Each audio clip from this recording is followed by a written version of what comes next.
Well, let's get more on this now with Tim Flagg, who is Chief Operating Officer at UKAI, a trade body representing British AI businesses. Tim, thank you very much for being with us on the programme today. You must be delighted.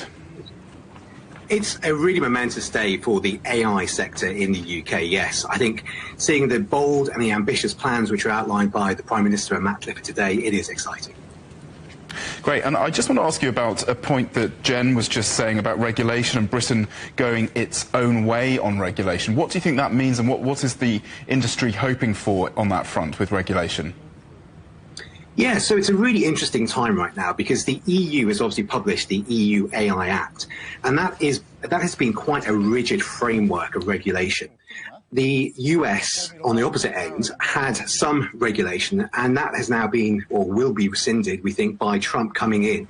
So there's going to be a very much more a laissez-faire approach to regulation in the US.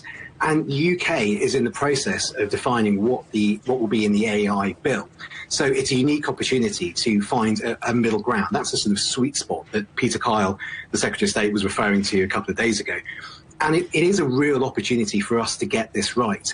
I think we will have alignment with a lot of the good stuff in the EU AI Act, but we'll have the flexibility that businesses need to be able to innovate and not be hamstrung by too much rigid framework. And on that point as well, I think, London can lead. London has got fantastic legal firms, deep experience in this field that could really make London the centre for AI regulation in the world. Well, it certainly sounds very exciting. The numbers are very exciting, just how much AI could transform the British economy. The Institute for Public Policy Research, a think tank, saying that AI could lead to economic gains worth up to something like $300 billion a year annually. Yeah, how realistic is that? How can that be measured, and how much is it going to cost? This is very energy-hungry technology, isn't it? Yeah, I think there's two really interesting questions in that. The first is it realistic? And actually, we published a report which looks at the impact on GDP that the AI sector can have. And actually, over the next 5 years, we've calculated that it could contribute up to 1 trillion extra in GDP by 2030. So it's a significant amount.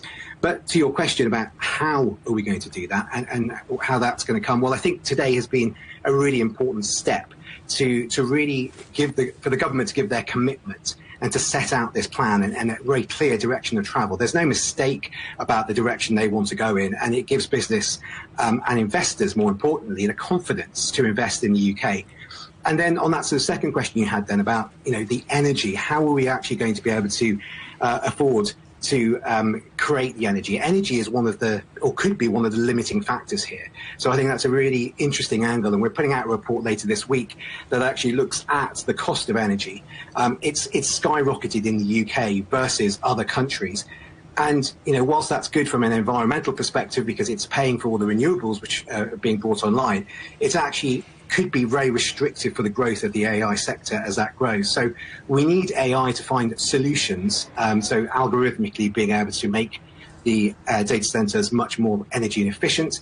We need to use that heat that's generated for secondary purposes as well. There are solutions, but yeah, I think that is something that has to be addressed very quickly. OK, Tim, well, I'm afraid we're out of time, but fascinating stuff. Great to get your input today on this news. Tim Flagg, Chief Operating Officer at UKAI. Many thanks.